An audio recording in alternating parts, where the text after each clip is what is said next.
sit there and try to smack you to put you right in the right line. You're young and you're black. Buckle up, folks. Today, we're stepping into Judge Fee's courtroom for a high-stakes bond violation hearing that's anything but ordinary. Our main focus?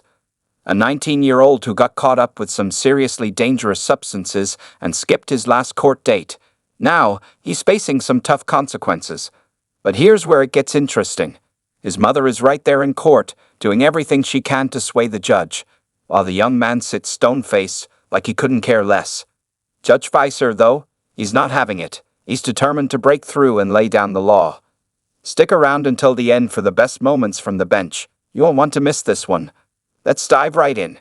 I looked for a bond violation, but I couldn't find a bond. I asked pre-trial. So what happened was that we gave him a PR bond, right?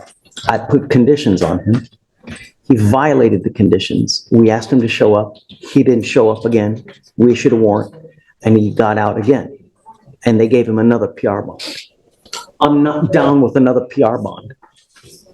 When you continue to fail at us and not do what you're supposed to do.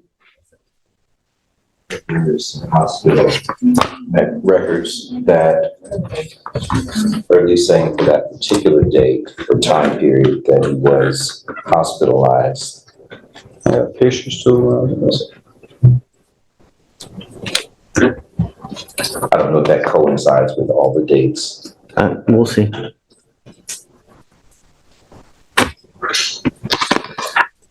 Is this a drug overdose? It was like vaping and all that. It was in my lungs and stuff. That's when he had checked out. What are you using? Because here it says it's a drug overdose. But they didn't tell me what specific. It was like, that's what it is. They don't know what drug I was taking, like from my past and all that. You know what you're taking, Mr. Clark. Don't play Helen Keller here. You know exactly what you're putting into your body. And if you don't, I can imagine how incredibly just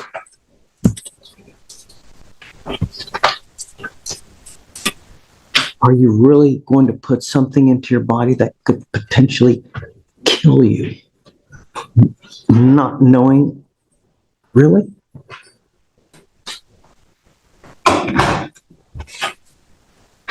You were on a freaking ventilator, paralyzed, Mr. Clark. Do you realize how serious that is? Sure. This patient is critically ill due to presenting with an illness that impairs one or more vital organ systems. There is a high probability of imminent or life-threatening deterioration of the patient's condition. I spent a cumulative of 35 minutes of non-current critical care time directly related to this individual patient's care, involving evaluation, coordination, and management of the patient.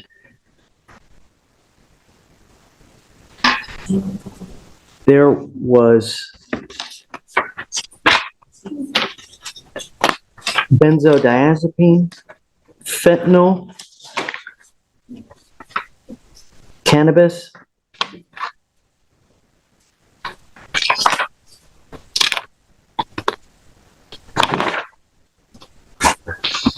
this report tells me that you're lucky to be alive, Mr. Clark.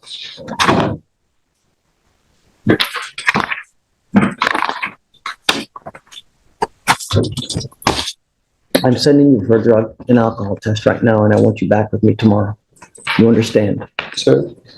I'm giving you a curfew. You are not allowed out past 9 p.m., and I'm going to put a monitor on your ankle as of now.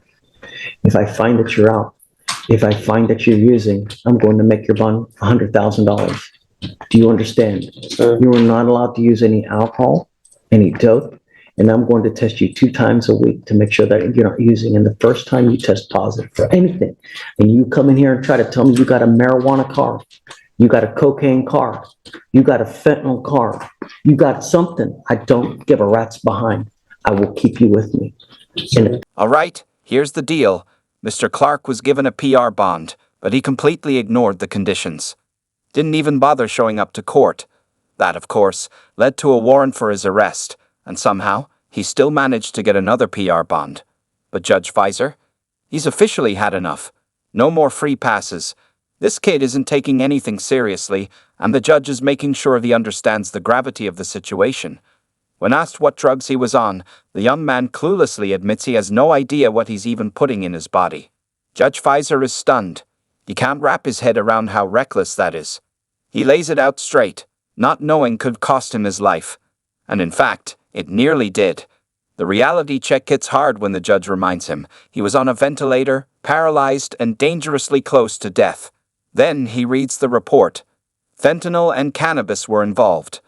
The judge makes it crystal clear this kid is unbelievably lucky to even be alive. But instead of throwing the book at him just yet, Judge Pfizer gives him one final chance. The deal? Take a drug test, follow a strict curfew, wear an ankle monitor, and show up tomorrow. One misstep, and his bond skyrockets to $100,000. Judge Pfizer is doing everything he can to save this young man, but at the end of the day, it's up to him to listen. Let's keep going and see how this plays out, asterisk, asterisk. There's Mom. She's in the back.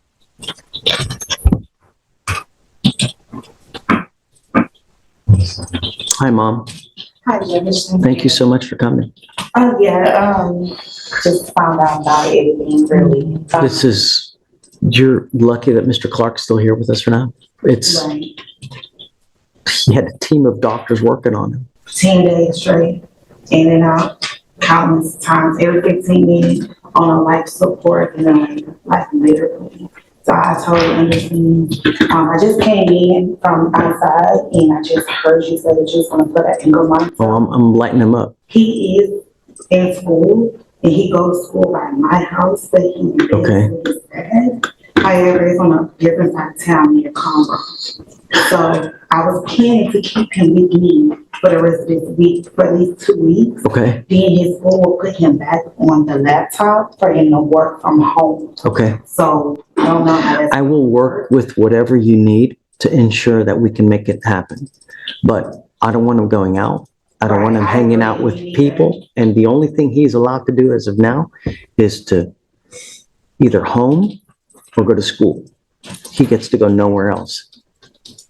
Mr. Clark, I can't trust you to do anything. If you're willing to put anything into your body that's going to kill you the way that it did, I can't trust you to be by yourself. So you will not. You will either stay at home or you're with Mom or you're in school. Do you understand? Sir. I have an ankle monitor and I'm telling you, I will make your bond, if I need to, $200,000 to keep you from killing yourself. I'm in shock of this. I'm full. And I really don't know if you appreciate, you have but one life, one that's gone. That's it. Imagine, do you have any brothers or sisters? How many you got? 3. You know what kind of effect it would have on them or your mom if you killed yourself?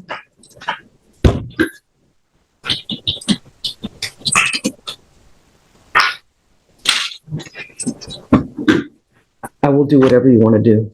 So if you just detail me the schedule, but I'd like him here to test with me 2 times a week. So I know what, if anything, he's putting in his body. And I've told him no marijuana, no dope of any kind, unless it's prescribed by a doctor. So, and at the first instance he does something in violation of this, I'm gonna lock him up. Can we take away the ankle monitor because it's going to be very hard for me to travel from Conroe all the way to the actual. So, no, but I will let you travel. That's why I'm saying you tell me what hours we should do, and we can do that. I will work around whatever schedule you need. The ankle monitor tells me if he's at home at night, so that he's not sneaking out in the middle of the night, because you can't keep an eye on him 24 hours a day. Do you work? Yes, Right. When the cat's away, the mice will play. I work at home. Oh, well, that's good. Because his father and I, we're divorced. I live in Conroe, where he goes to school. his dad lives over there on the southwest, like 16 area. So he's So gonna do the ankle you tell me, so the ankle monitor tells me where he is at all times of the day. I'm not taking it off.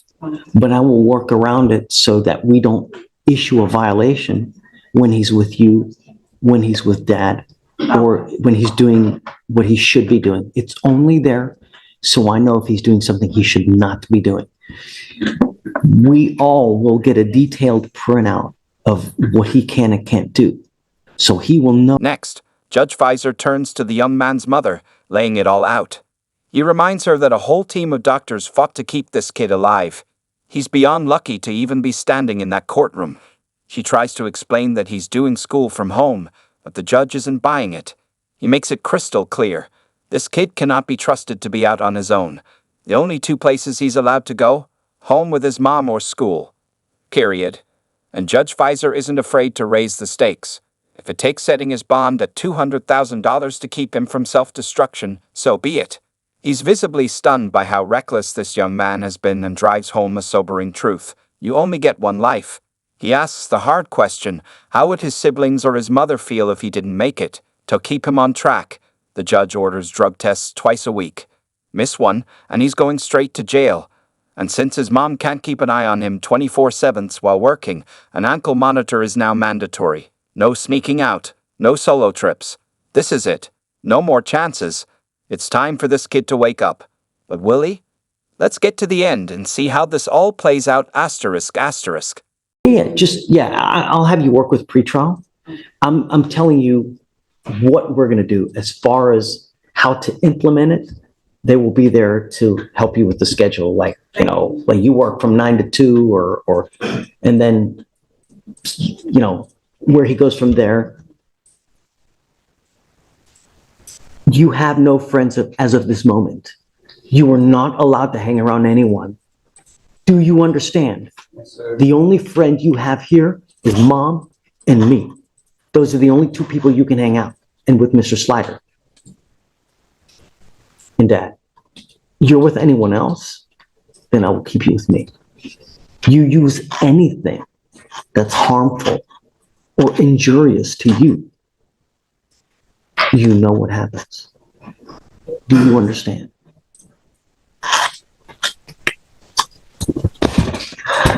I will waive the fee for you so you don't have to pay a dime for anything. I just want to make sure that he stays with us for as long as we can keep him. This is his second case with us, and the first case, he was the same way. It was a problem. I can't trust him by himself. So, but as long as he's with you, I know he's in good hands, and we'll work with you however you want. I will give you my card. If you ever need anything, all you have to do is just try to get a hold of me and I'll help you with whatever you need, or with Mr. Slider. We're here for you for whatever you need. We just want to keep him here for as long as we can.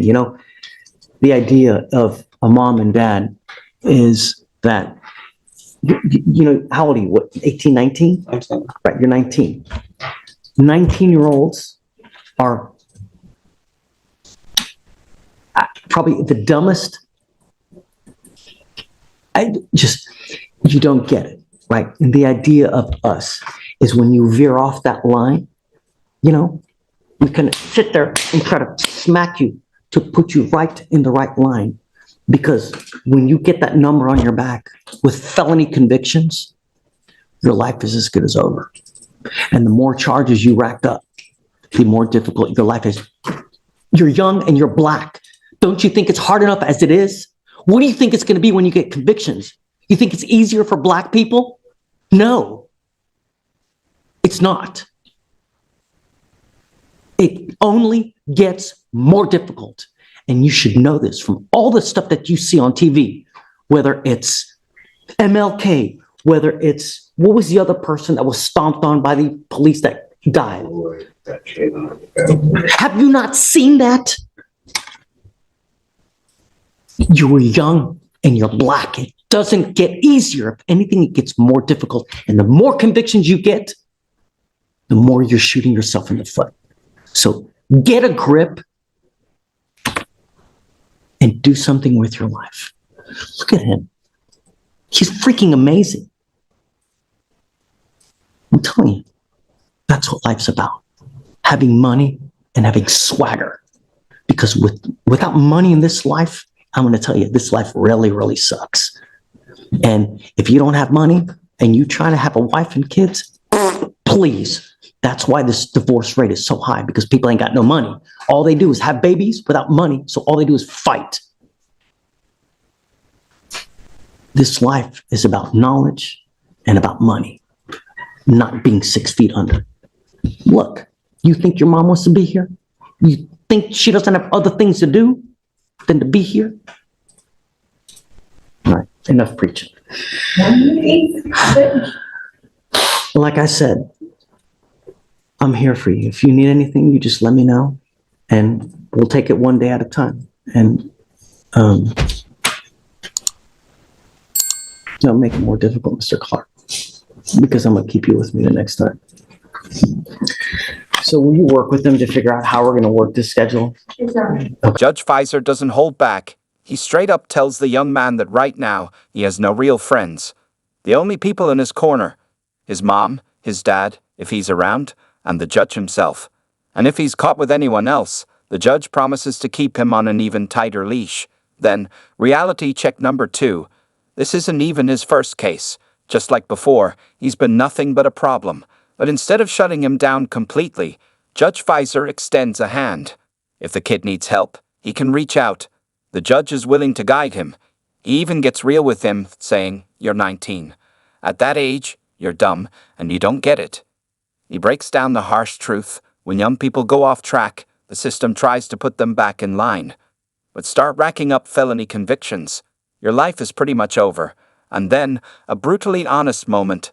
The judge reminds him that being young and black in today's world is already tough enough. It's not going to get any easier. His final words? Get a grip. Do something with your life. Honestly, you got to respect how hard this judge is trying to help, even when this kid keeps messing up. If you like content like this, check out these other videos, and don't forget to like, comment, and subscribe. I'll catch you guys in the next one.